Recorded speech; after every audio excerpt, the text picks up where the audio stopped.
አንዴ ከበላህ ስትበላ ትበላለህ። ከዛ ቆይተህ ነው የምትበላው። ሁሌ ጾም ላይ ነኝ እኔ። ጉንፋን፣ ራስ ምታት፣ ህመም ምን ሆስፒታል የሚባል ነገር አላውቅም። ሰውነታችን አመጣጡ የሃይማኖቱን እንዳለ ይዘን ኢቮልቭ እያደረግን ነው የመጣ ነው። የ2 ቢሊዮን ዓመት ኤቮሉሽን ነው እዚህ ያደረሰን። ቁርስ፣ ምሳ፣ እራት ሀሳቡም የለም። ግብርና የመጣው የዛሬ 10 ሺህ ዓመት ነው። ከዛ በፊት ታድናለህ፣ ትለቅማለህ። 3-4 ቀን ምግብ የለም።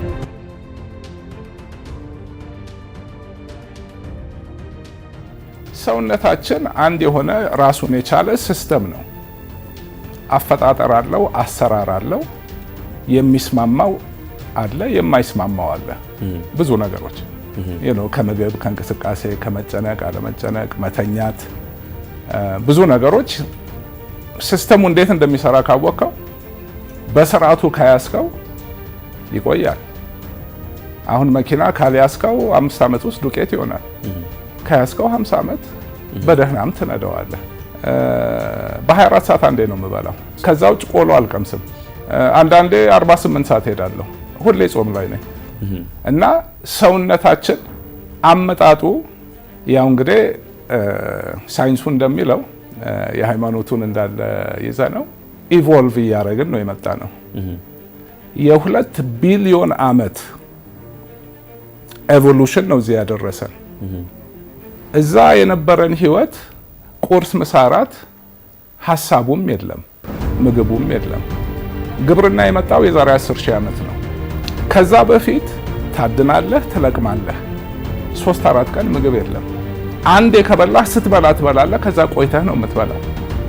መቀቀል የለም፣ ማብሰል የለም፣ ምናምን የለም። እንቅስቃሴ ላይ ነህ ሁሌ ምግብ ፍለጋ።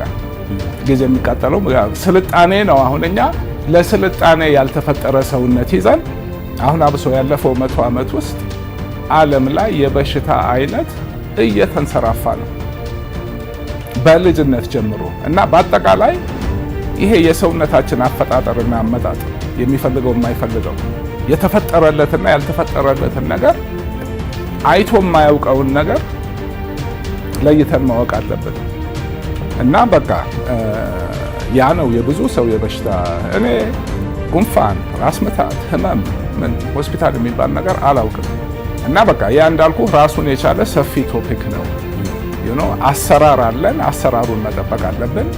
አሁን ያለው የስልጣኔ ህይወት ማለት ከግብርና ከእርሻ ላይ የሚመጡ ምርቶች ስንዴ ምን ብትለው ሰውነታችን ካርቦሃይድሬት ነው አያውቀውም። አዲስ ነገር አመጣንበት።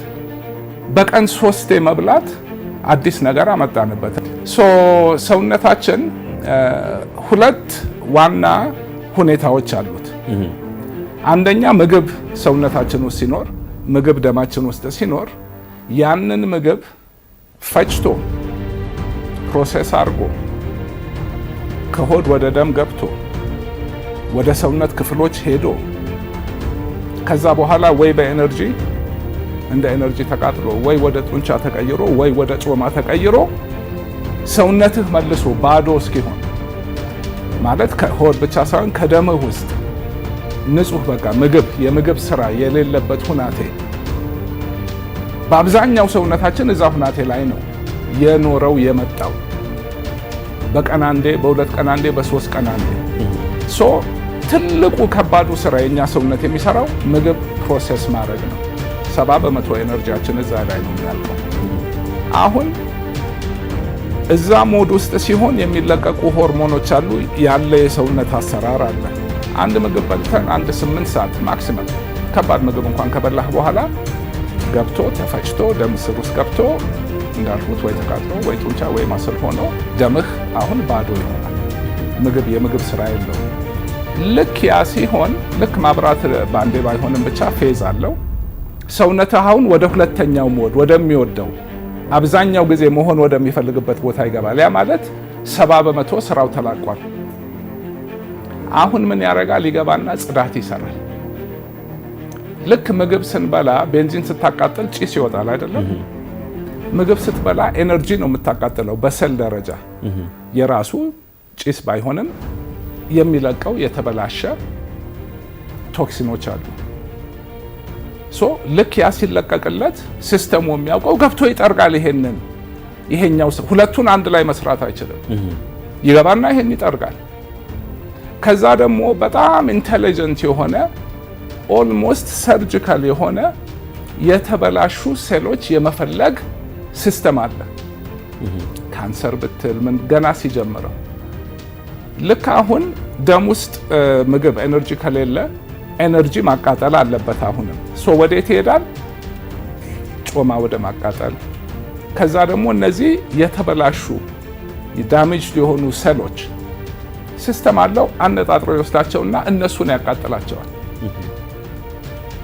የተበላሹትን ማለት በጣም ረጅም ረሃብ ሲሆን ነው ወደ ሌላ ነገር የሚሄደው። ከዛ እዚህ ላይ መቆየት ይወዳል። ምግብ ፕሮሰስ ከሚያጠፋው ጊዜ የበለጠ ባዶ ሆኖ ጽዳትና ጥገና የሚሰራበትን ጊዜ ይፈልጋል። አሁን ያለን ኑሮ ቁርስ መሳራት እረፍት የለውም ብሎ በቃ በግድ ይሰራል።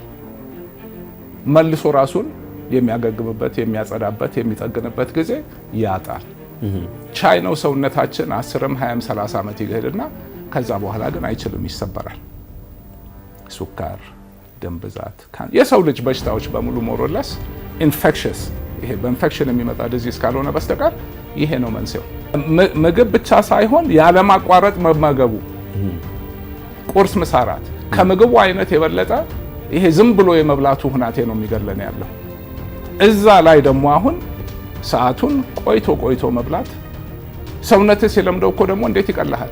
ብዙ ሰው ምግብ ካልበላ እንዴ ይደክመኛል፣ እንዴ ጉልበት የለኝም። ሰው ታመመ ምግብ ስጡት። በፍጹም የተሳሳተ ሳይንስ። እስክትለምደው ድረስ ሁሌ ምግብ መብላት የለመደ ሰውነት ያው የለመደው እንድታመጣ ትንሽ ራስ ምታት ይሰጥሃል፣ አምጣ ይልሃል፣ ኬሚካል ይለቃል፣ ራበኝ ይላል። 4-5 ቀን ካረከው በኋላ ይረሳዋል። እና ጉልበት አለህ፣ ሌላ ጊዜ የሌለህ ጉልበት ነው ያለህ። ንቅት ነው የምትለው፣ አይምሮ ሁሉ ክፍት ነው። በሳይንሱም በኤቮሉሽንም ስታየው ሰውም እንስሳም ንቁ መሆን ያለበት፣ ብርቱ መሆን ያለበት፣ ጉልበት ማሳየት ያለበት ሲራብ ነው። ለምን ሄዶ ምግብ ማምጣት አለበት፣ ማደን አለበት። ሲስተሙ ሁሉ የሚነቃው ባዶ ሲሆን ነው። ለምን ሰርቫይቨሉ ሂዶ አድኖ ማምጣቱ ላይ ወሳኝ ነው። ምግብ ስትበላ ምንድን ነው በአንዴ ድክም ይልህና አረፍ ማለት ትፈልጋለህ። ደም ሁሉ ሆድህ ጋር መጥቷል። ትልቅ ስራ ሰጥተዋል። አይምሮህም ውስጥ ደም የለም፣ ሁሉ ነገር እዚህ ውስጥ ነው፣ ሆድ ውስጥ ነው።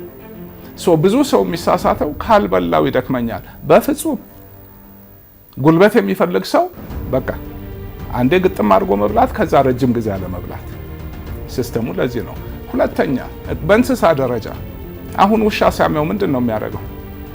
ሂዶ ጥግ ይዞ ጥቅልል ብሎ 3 ቀን ይተኛታል። ከዛ ተነስቶ ጭራውን እንዲህ እያደረገ ይነሳል። ምግብ ውሃ ብትሰጠው አይቀምስም። ማንኛውም ተፈጥሮ ውስጥ ያለ እንስሳ ይሄ ነው። ስንታመም ማወቅ ያለብን ማድረግ የሌለብን ነገር ቢኖር ምግብ መብላት ነው። ቅድም እንዳልኩህ ነው። ራሱን ገብቶ እንደማገብ፣ እንደማዝራት፣ እንደማከም እዚህ ጋር ከባድ ስራ ጦርነት ተከፍቶበት አንተ እዚህ ጋር ሌላ ትለቅበታለህ ምግብ። ዋናውን ስራ እዚህ እንዳይሰራ ጉንፋን ሲይዝህ፣ ኢንፌክሽን ሲይዝህ፣ ምን ሲይዝህ ጸጥ ጾም፣ ያኔ ሰውነትህ ይከላከላል። በቀን ግን የትኛው ሰዓት ላይ ነው የምትመገበው? ምሳ ሰዓት ነው የምበላው እኔ፣ ግን ለውጥ የለውም። ቁርስም ማረከው ራትም ማረከው ለውጥ የለውም። በቀን አንዴ እበላለሁ። ስበላ በደንብ እበላለሁ። ስበላ ምግቡ ሰውነቴ ደግሞ ኦኬ የተመጣጠነ ሰውነታችን ምንድን ነው የሚያስፈልገው? ምን አይነት ምግብ ነው የሚያስፈልገው? ፕሮቲን፣ ፋት፣ ሚነራልስ፣ ቫይታሚንስ፣ ትሬስ ሰብስታንስስ የሚሏቸው አሉ። ሁሉም ምግቤ ውስጥ ለማግኘት ሞክራለሁ። ከዛ ደግሞ ያው አንዳንዴ ሰፕሊመንት አደርጋለሁ። ግን የኔ ምግብ አሁን 60-70 በመቶ ፋት ነው የምመገበው። ደግሞ በሌላ መልኩ እኮ ፋት መመገብ የለብንም ይባላል። በቃ እንዳልኩ ነው። ይሄ 2 ፕሮግራም ይወጣል ሳይንስ። አሁን 2016 ከ2 ዓመት በፊት አንድ ጃፓኒዝ ሳይንቲስት ነው ኖቤል ፕራይዝ ኢን ሜዲሲን ያገኘው። በማያዳግም ሁናቴ በሳይንስ ያረጋገጠው ልክ አሁን የማወራህን ነገር በሴሉላር ሌቨል ገብቶ እንዴት አድርጎ ዳሜጅ የሆኑትን ሴሎች ሄዶ እንደሚበላ እንደሚያቃጥል። ምግብ ሲመጣ ደግሞ ስቴም ሴሎች ይመጡና ያ የተገደሉትን በአዲስ የተስተካከለ ይተካል። ይሄን በቃ አሁን ሳይንስ ነው ይሄና የበፊቱን አመለካከቱ ቁርስ ካልተበላ እንዴት ባዶ ሆዴ እንዴት ተኛለሁ ምናምን በቃ የተገላቢጦሽ የሚያሳዝን ነገር and of course ነው ውጭም ሀገር ቢሆን ምናምን ይሄ የምግብ ኢንዱስትሪ በጣም ትልቅ ኢንዱስትሪ ነው። እኛ ቁርስ መብላት አቆምን ማለት እኮ ከሰሩ ምናምን እነሱማ በቃ ሳይንሱ እኮ ትንሽ ቶሎ እንድትዋጋ እንድትበላ ነው የሚደረገው። ቢዝነሱንም በሽታ የለም ማለት ሜዲካል ኢንዱስትሪው ራሱ ከሰረ ማለት ነው እና ሳይንሱ ግን አሁን እየመጣ ነው እንዳልኩ። እኔ በተግባር ከምንም ነገር ቅድሚያ የምሰጠው ጤናዬን ነው። ራሴን እንደ አንድ ሲስተም እንዴት ተቆጣጣሪ ነው ምኖር እና ዓለምም ሀብታም እየሆነች መጣች። በፊት እኮ በቀን አንዴ ለመቀለብ የለም በቂ። ለዚህ ነው 2-3 ቀን የሚሄዱት። አሁን በቀን 10 ለመቀለብ ማምረት ተችሏል። ስለዚህ እሱ መሸጥ አለበት። አንድ ደግሞ እድሜ ማራዘም ላይ አሁን የእንስሳ ጥናቶች ላይ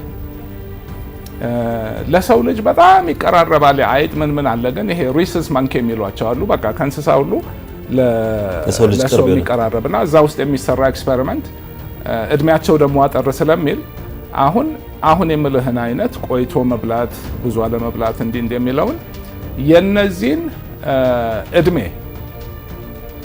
በ30 በመቶ አሳድጎታል፣ አስረዝሞታል። ያን ተጨማሪ 30 በመቶ ጤነኛ ሆነው ነው የሚቆዩት። ያረጉት ጥናት እዚህ ጋር ያው ብዙዎቹን እንደፈለጉ ምግብ እንዲበሉ ለቀዋቸዋል። እነዚህን ትንሽ ምግብ እያጾሙ ነው የሚያበሏቸው። ላይክ አመት 2 አመት ውስጥ አንድ ሰው ሙሉ እድሜ እንደሚሆን ነው የሚሄዱት እና ትንሽ ከዛ ረዘም ይላል። ልዩነታቸውን ሳያቸው እነዚህ የበሽተኛ ማዕት ዝም ብሎ በጊዜ የሚያልቁ ናቸው። እነዚህ ምንም አይማቸውም 30% ሞር ይኖራሉ። እኛ እንግዲህ አሁን ለምሳሌ አንድ ሰው 100 አመት ዝም ብሎ ቁጥሩ እንዲመች ማለት ነው በኖርማል ህይወቱ ይኖር እንደነበረ በዚህ በሄድ ሜቢ 130 ይኖራል ማለት ነው። ከጤናም ሁሌም ጥሩ ስሜት ከመያዝም ሌላ እድሜ ማራዘምን ባህሪ ያለው። እድሜ የሚያራዝመው ለምንድን ነው? እኛ ነን እድሜ የምናሳጥረው የማይሆን ነገር እያደረግን